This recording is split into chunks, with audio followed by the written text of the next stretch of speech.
Okay, let's dive deep today. We're looking at Woody Allen's film Radio Days. Right. We've got some interesting notes and bits here covering, his background, how it was made, the story itself, and its legacy.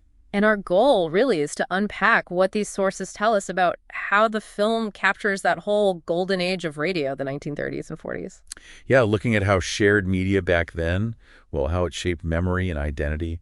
It's fascinating stuff. Definitely. So the scene is set, right? Great Depression, hardship, then World War II looming and happening. And radio, according to the material, was absolutely central. It was the window to the world for most people. The main source of news and entertainment. The sources talk about the Depression context first. Massive economic crisis. Exactly. But radio wasn't just background noise. It connected people. The New Deal even used it for communication. But it quickly became the main stage for entertainment too, right? Music, drama. Oh, absolutely. Huge radio stars emerged. These were household names, known purely by their voice. And then the war. The sources mention its role shifting again morale booster, news from the front, like the nation's pulse. The central nervous system. Yeah, that's a good way to put it. And Radio Days comes at this through memory, through nostalgia. It's not quite a documentary. No, not at all. It's framed through the eyes of this guy looking back at his childhood, a Jewish family in Brooklyn. The structure itself is interesting, like a mosaic, the sources say. Little vignettes. Yeah, these short, fragmented memories narrated by the adult version of the main character. Less plot, more feeling. Which kind of fits the theme of memory, doesn't it? It does. And the radio itself feels like a character in the film. Yeah. That comes through strongly in the notes. The center of the home, almost. The family gathering around it each night. Totally. Life revolving around the broadcast schedule. The sources give specific examples, like the family-loving mystery shows, The Shadow, with all the sound effects. Right. And the dreams it sparked, radio contests like Uncle Louie hoping to win a car. Small dreams, big hopes. Oh. And it brought the big world in, too. Roosevelt's speeches, war news, right into their living room. That contrast is powerful.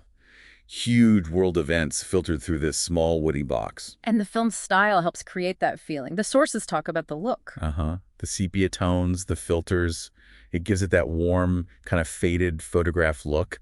Very intentional. And the detail in the sets recreating those 1930s, 40s Brooklyn homes, dark furniture, those classic radios. Meticulous detail. It immerses you. And you can't talk about this film without mentioning the soundtrack. Oh, yeah. Crucial. The notes highlight all the big band music, Benny Goodman, Glenn Miller. It's not just background music. It is the sound of that time. It hits the emotional notes perfectly. The way it cuts between the family stuff and the recreations of the actual radio shows is quite innovative, too. It creates this rhythm, like flipping channels in memory, as you said. So looking at its legacy, the sources suggest it's more than just a sweet, nostalgic piece. Right. That nonlinear, memory-driven structure apparently influenced other filmmakers.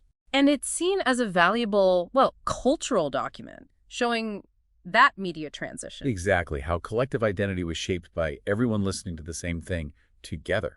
That shared experience. Though some early reviews apparently missed a strong central plot. Yeah, but over time, the warmth and the historical feel, that capturing of an experience, that's what's really praised.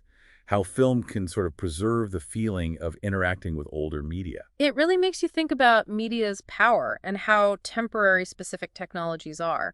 Radio was dominant then. Then things fragmented, a bit like now, maybe. It also brings up ideas about post-memory, how films like this let later generations connect with a past they didn't live through. That's a great point. Emotional connection. So wrapping up, the sources paint Radio Days as this tribute, not just to old radio shows, but to shared experience itself. And how technology shapes that experience, how it builds our collective memory.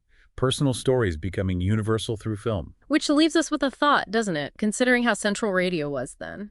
And how different our media is now. Streaming, social media, endless choice.